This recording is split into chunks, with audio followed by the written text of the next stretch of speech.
Before we get into this week's video, I wanted to let you guys know about a super easy way that you can grow your Amazon wholesale business in under 3 minutes per week. And so that is going to be by subscribing to my newsletter, which is going to be in the description below. It's called the Amazon Wholesale Newsletter. And once a week, I send out an email to over 2,000 people that includes just one super actionable, super easy to implement tip that can really help you scale your wholesale business a lot quicker. So if you're interested in signing up for that newsletter, like I said, the link is going to be in the description below. And with that said, let's get right into this video. There is a certain type of product that you can sell on Amazon FBA that does huge volume during certain parts of the year. It can be really profitable, and if you get enough of a head start, you can really make huge margins on these products pretty quickly. And these are meltable products. So that's going to be the topic of today's video. I'm going to go into all things meltables, what you should keep in mind, what you should look out for when you can sell them, and a couple of other tips for selling meltables on Amazon. So before I get into the meat of this video, if you wouldn't mind taking a quick second, subscribe to me below. I come out with 3 videos just like this every single week. My goal is to educate you guys and make you better Amazon wholesale sellers. So let's get right into the video. So like I said, the topic is all things meltables. All right, so what is a meltable product? It's pretty self-explanatory. It's any product that could melt in transit to a customer. So think candies, think certain chocolates. Really, it's mostly going to be stuff in the grocery space, right? Anything that can melt in transit. So when it comes to selling meltables on Amazon, there's actually a certain window of time that you can even sell these products on Amazon through the FBA program. You can FBM meltable products all throughout the year, but as we all know, the volume really is with FBA. So if you want to FBA meltable products, you can only send them to FBA between October 15th and April 30th of each year. Now, this is a date range. This is obviously a big date range, right? And come October 15th of each year, it's still pretty warm in some parts of the country. And then by April 30th, it's also getting pretty warm in some parts of the country. So you want to make sure that you're keeping really well within this window, because Amazon won't even accept meltable products in their fulfillment centers before October 15th or after April 30th. So let's really quickly touch on why you should sell meltables in the first place, because you might be thinking, well, if they even have the potential to melt, it sounds like it's a hassle, it might not be worth it.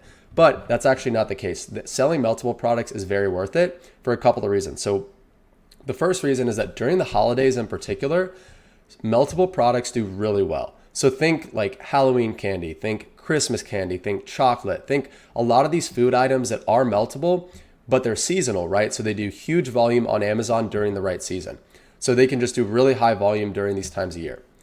The other thing about meltables that makes them a really appealing, call them even like a niche or a subcategory of products, is that they're consumable, right? So people typically buy these meltable products multiple times during the meltable season.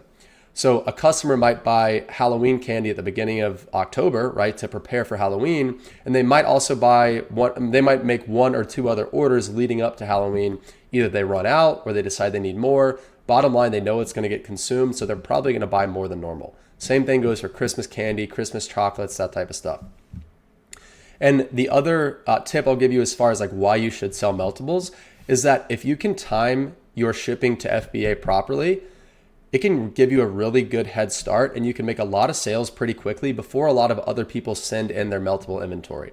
So if you can time your shipments to where you're sending it out right on October 15th, it's checking into FBA that week, and it starts selling that same week, well, you've got a leg up on a lot of the other sellers that either are running behind or they're just not paying attention to that October 15th kind of open date to be able to send meltables to Amazon. So if you can get in before a lot of other FBA sellers, you're only going to be competing with FBM sellers. So you're going to be able to price a little higher than them, and you're going to get priority in the buy box because your offer is Prime eligible.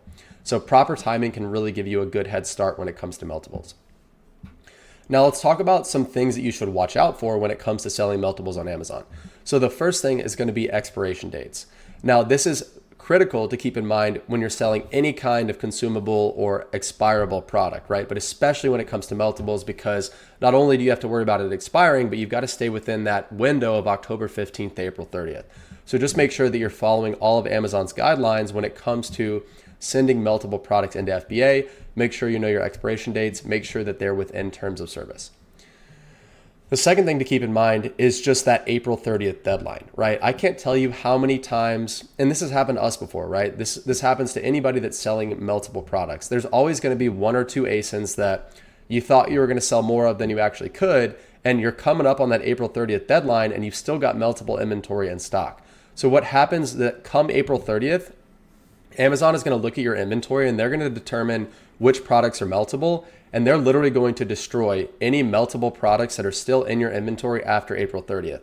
So you will be out the entire cost of that inventory come April 30th if you haven't sold it all yet. So if you're coming up on that April 30th deadline, you want to make sure that you're pricing your products appropriately and really aggressively repricing them to sell through by April 30th. Because like I said, if April 30th comes and you still have meltable inventory in stock, it's a sunk cost. You're going to lose out on the cost of goods for all of those units. And now the last thing that I would say you should watch out for when you're selling meltables is this is for people that are selling meltables via FBM, right? They're fulfilling the orders themselves, is just make sure that you're packaging your products appropriately when shipping FBM, especially if you're on kind of like the tail end of the window, right? April 30th, around that time. Make sure you're packing your products in a way that they're not going to arrive to the customer melted, right? And then you can sell meltables via FBM all year round.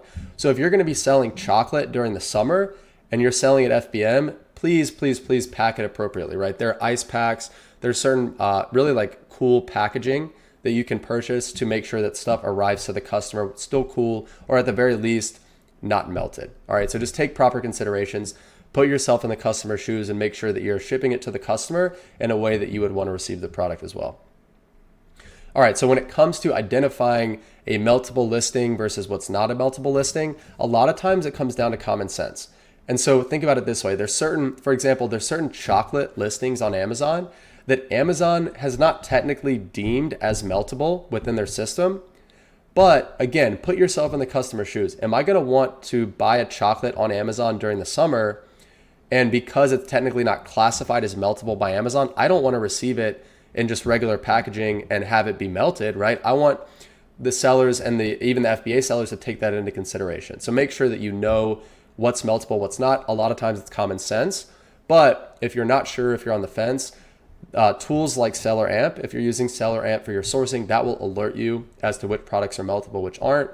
Same thing with a tool like ASINZen. I believe a tool like RevSeller will tell you the same thing.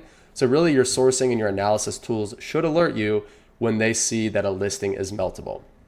The last thing that you can use to determine if listings are meltable, we use a Chrome extension. It's called Does It Melt?